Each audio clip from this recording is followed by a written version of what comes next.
Sigmund Freud, 5 leçons sur la psychanalyse. Première leçon. Ce n'est pas à moi que revient le mérite, si c'en est un, d'avoir mis au monde la psychanalyse. Je n'ai pas participé à ses premiers commencements. J'étais encore étudiant, absorbé par la préparation de mes derniers examens, lorsque médecin de Vienne, le docteur Joseph Breuer, appliqua pour la première fois ce procédé au traitement d'une jeune fille hystérique.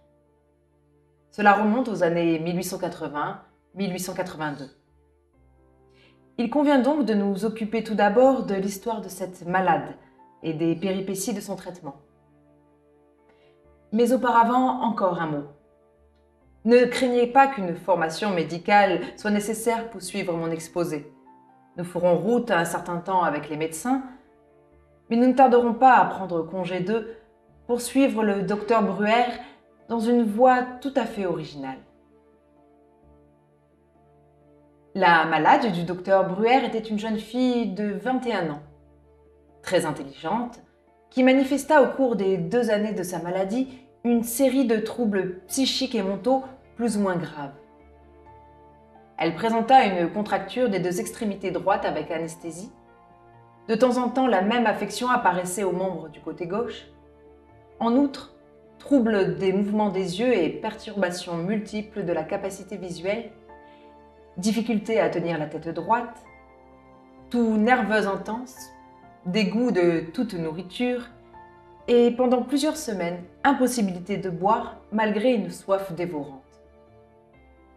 Elle présentait aussi une altération de la fonction du langage, ne pouvait ni comprendre ni parler sa langue maternelle.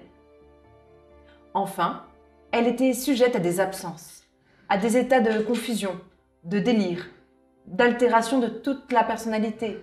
Ce sont là des troubles auxquels nous aurons à accorder toute notre attention.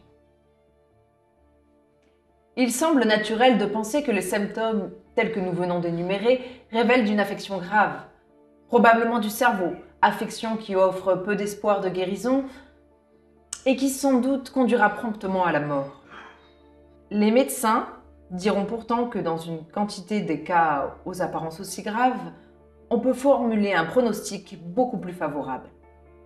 Lorsque les symptômes de ce genre se rencontrent chez une jeune femme dont les organes essentiels, tels que le cœur, les reins, etc., sont tout à fait normaux, mais qui a eu à subir de violents chocs affectifs, et lorsque ces symptômes se développent d'une façon capricieuse et inattendue, les médecins se sentent rassurés.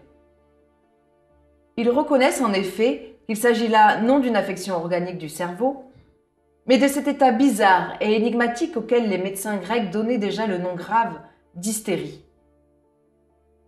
État capable de simuler tout un ensemble de troubles graves, mais qui ne met pas la vie en danger et qui laisse espérer une guérison complète. Il n'est pas toujours facile de distinguer une telle hystérie d'une profonde affection organique. Mais il ne nous importe pas ici de savoir comment on établit ce diagnostic différentiel. Notons simplement que le cas de la jeune fille de Breuer est de ceux qu'aucun médecin habile ne manquera de ranger dans l'hystérie. Il convient de rappeler ici que les symptômes de la maladie sont apparus alors que la jeune fille soignait son père qu'elle adorait, au cours d'une maladie à laquelle il devait succomber, et que sa propre maladie l'obligea à renoncer à ses soins.